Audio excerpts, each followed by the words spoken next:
Buried truths, unbroken souls. They say the dead don't speak. But in one quiet neighborhood, beneath sunlit streets and picket fences, secrets screamed to be heard. He thought she was building a new life. A safe life. But when a woman moves into a house with a haunted past, and the man she trusts starts acting strange, daylight becomes the most dangerous time. This isn't a ghost story. It's not a murder mystery. It's a survival tale. A true story of betrayal, discovery, and one woman's refusal to be buried along with the truth. This is Buried Truths, Unbroken Souls. Summer in Georgia was hot, sticky, and bright. The kind of bright that made things feel clean. Honest. Janelle Brooks, 29, had just gotten her real estate license and was finally starting over. After a bitter divorce and an exhausting move from Chicago, she needed peace. Needed roots. Needed a place where her daughter, Amara, age 8, could finally sleep without waking to screaming matches. The house was old but charming. 2 stories. Wraparound porch. A tired garden that begged for attention. It was located on a cul-de-sac in the outskirts of Macon. Quiet. Affordable. Too affordable. Her gut told her something was off. But the seller was eager. No real red flags. And her budget didn't leave much room for doubt. Within weeks, she and Amara were unpacking boxes, painting walls, making the space their own. Daylight poured in from wide windows. It felt safe. They met neighbors. Mrs. Pritchard, a sweet retired nurse next door who kept baking them cookies. Mr. DeMarco, who never made eye contact but trimmed his lawn with military precision. A few teenagers who warned Amara to stay off the backyard fence line. Old stories, they said. Janelle laughed it off. Superstitions. Small-town folklore. She had real-life things to worry about, like bills, school drop-offs, and getting her first real estate listings. Until it didn't feel like folklore anymore. It started small. A creaking floorboard in the afternoon, when no one was upstairs. The sound of a door closing, soft, like someone didn't want to wake the baby. Except there was no baby. And then her boyfriend Marcus changed. Marcus had helped her move in. He was charming, helpful, good with Amara. Said he wanted to build something real with her. But now he was different, distant. Spending long hours in the basement she didn't know he had a key to. Janelle would find the door unlocked. Dirt on the stairs. Once she even caught him scrubbing something off the concrete floor. He said it was paint, but it didn't smell like paint. And it wasn't the same color as the walls. He brushed it off, saying he was setting up a home gym. But there were no weights, no equipment, just his old duffel bag and a chair. Sometimes when she checked the laundry chute she'd find ashes, burned paper, sometimes plastic. The air down there was heavy too, not damp, thick like something lived in the walls. Janelle tried to talk to Marcus but he snapped, said she was being paranoid, that the stress of starting over was getting to her, that she was digging for trouble where there wasn't any.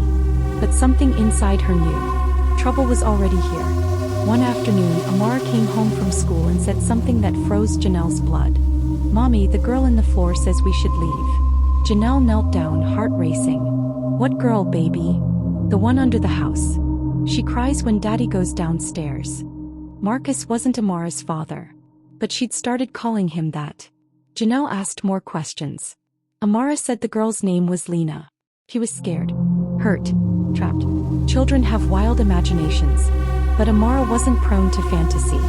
And she described things she shouldn't have known, like the old coal chute Janelle hadn't shown her yet. That night, Janelle barely slept. She walked the house, double-checked the locks, sat in front of the basement door for hours. And then she started digging. Public records, previous owners, anything she could find. She learned that in 2006, a family of 3 lived there. A mother, a man, and his stepdaughter. They had disappeared. Officially listed as a family relocation. But no forwarding address. No school records. No job transfers. Just gone. She pulled up old newspaper clippings. One article from a local blog, long deleted, mentioned a neighbor's suspicion about late-night digging and screams. She took a photo of the article and cross-referenced addresses. Same house. That's when she found a forum. A true crime message board. Buried in a thread about Georgia's cold cases, someone posted a blurry photo of a girl.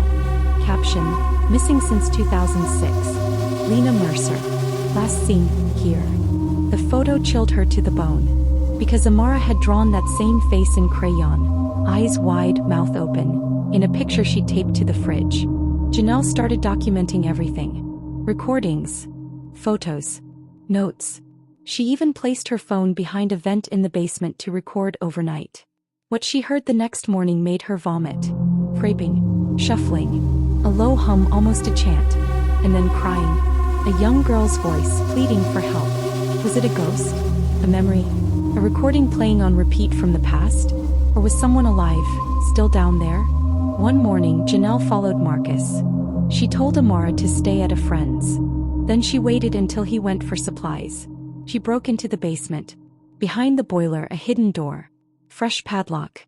She broke it with a crowbar. Inside, a second room. Dirt walls. Old ropes. A rusted mattress. Empty bottles. Chains. And buried beneath a plastic tarp. Bones. Janelle ran. Not to the police, not yet. She needed to be sure. She needed to get her daughter safe first. But Marcus was already pulling into the driveway.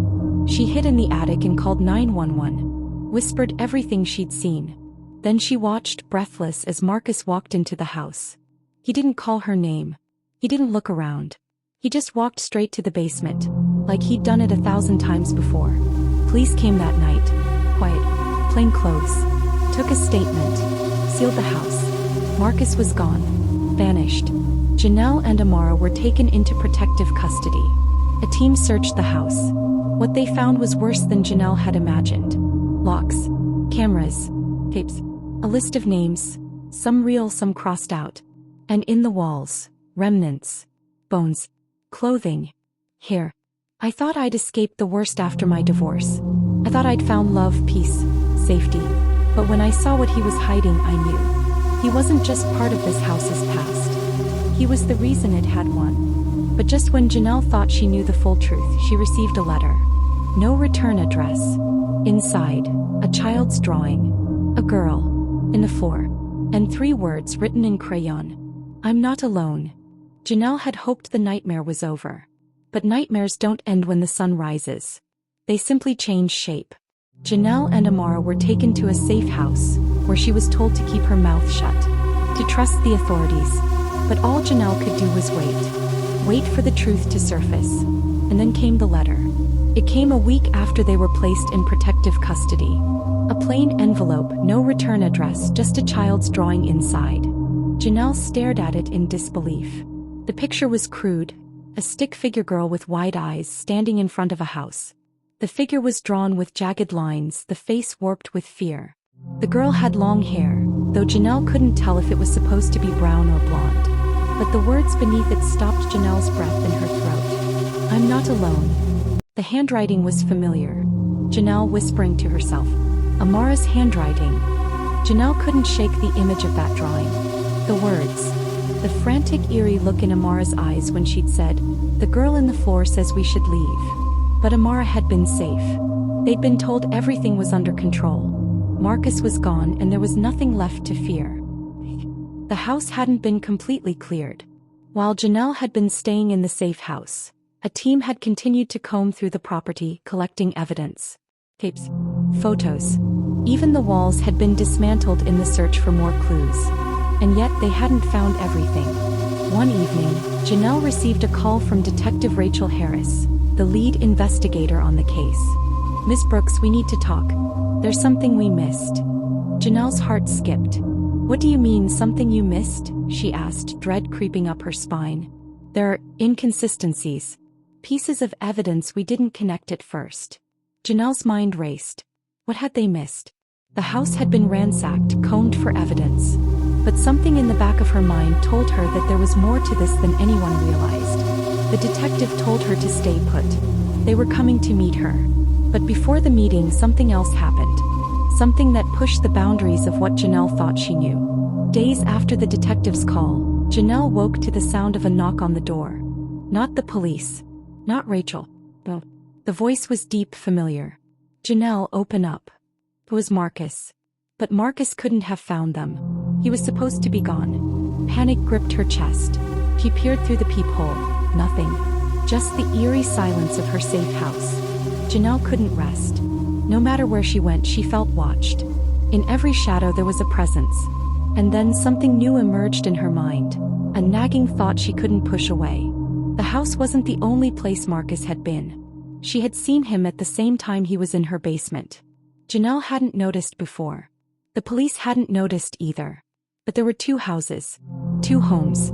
The first one, where Marcus lived before, was just as strange. Just as haunted. Had Marcus planted these things, these ideas in Amara's head? Or was the truth even darker than she'd realized? The investigation led Janelle back to the basement, back to the heart of the house. What had seemed like a terrifying truth had only been the beginning. The house wasn't just hiding old secrets. It was hiding Marcus. And even more, the police uncovered photographs of other families. Taped to walls. Faces marked with X's. But it wasn't until Janelle returned to the property one last time that she saw it. A hidden door. Behind a false wall. One that led to a deeper chamber. A space so dark, so suffocating, it was almost as if the house itself had grown around it. Inside, she found Lena Mercer's name. And a new name written below it. Mar. The letters were not the last of the messages that came to Janelle's hands. There was one final note. A handwritten message on a scrap of paper tucked into the floorboard. It's not just Marcus. There's someone else. And they're still watching you. The name was different. Not Marcus. Not Lena. But someone much closer. And the words seemed to whisper from the walls themselves. Janelle stood in the center of the abandoned house once more. The house that had tried to swallow her whole, just like it had done to others. Her breath was shallow. Her eyes flickered between the exposed walls, the stairs where the whispers had started. Everything she had believed, every story she'd uncovered, now felt like a terrifying puzzle. Pieces she couldn't put together fast enough. She knew one thing for sure. Marcus wasn't the only monster here. I'd been running from the wrong thing. I thought I could escape, but the truth wasn't in the house. The truth was in me. In my memories. The police had found the final piece of the puzzle hidden deep within the floorboards. The last name in the photos scrawled in the margins of the old newspapers. It was a name Janelle recognized. Lena Mercer. Her own mother's name. A name she had erased from her life after her mother disappeared years ago. Janelle had grown up with her aunt. Her mother had vanished without a trace, just like so many others before her. But now, as the pieces fell together, Janelle realized the chilling truth. Marcus had been part of a much larger operation. Her mother's disappearance wasn't just random. She had been part of a series of abductions, victims buried deep in the ground of this very house. Marcus was more than a mere accomplice, he was a key player. He had lured women in just like he had done with Janelle, pretending to be the loving partner, the safe refuge. But behind the mask, Marcus was a hunter. A predator who had been groomed by a network of human traffickers. A network that had been hidden under the very house that had promised her safety. He never loved me. He never cared. He was just part of their game. Their plan. To trap women like me. To erase our lives. Janelle had one chance left.